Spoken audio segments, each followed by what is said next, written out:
Këtë trajtim e morën pasi dolën të protestonin për një qëllim të vetëm. Me moton asnjë cent më shumë, 12 aktivist i azun derën zyrtarëve të zyrës së rregullatorit për energji për të kundërshtuar rritjen e tarifave për 15%. Kjo lëvizje e tyre i vuri në aksion policinë, të cilët arrestuan ata me arsyetimin se nuk kanë marrë leje për të protestuar. Sot rreth orës 8 në rrugën Bekim Fehmiu në Prishtinë, disa persona kanë zhvilluar një aktivitet të paparalajmëruar.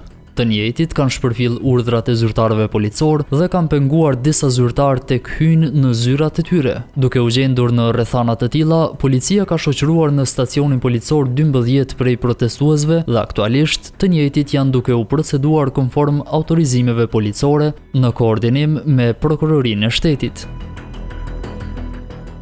Iniciatorët e kësaj proteste janë të zhgënjur nga shteti. Kjo pasi sipas tyre aktivistët janë rrahur brutalisht nga policia. Ata kanë kërkuar edhe lirimin e aktivistëve të arrestuar. Na kanë shkel me qizme në kry, në kom, këtë gjithë ka na kanë shkërari. Por krejt kaosin që ndodhi para ditën e 2 prillit, reagoi edhe zyra e rregullatorit për energji.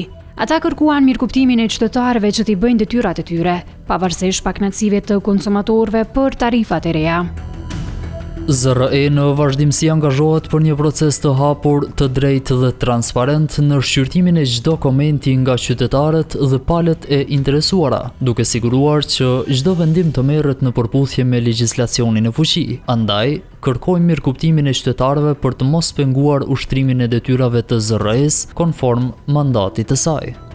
ZRE-ja ka paralajmëruar se nga muaji prill faturat e energjisë elektrike mund të rriten për 15%.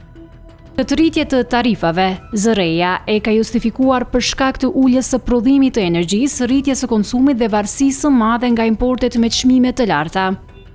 Kiksi ka mësuar se është rritur edhe tarifa e shkyqjes së energjisë në rast të mos pagesës së faturës në afat nga 17 në 35 euro.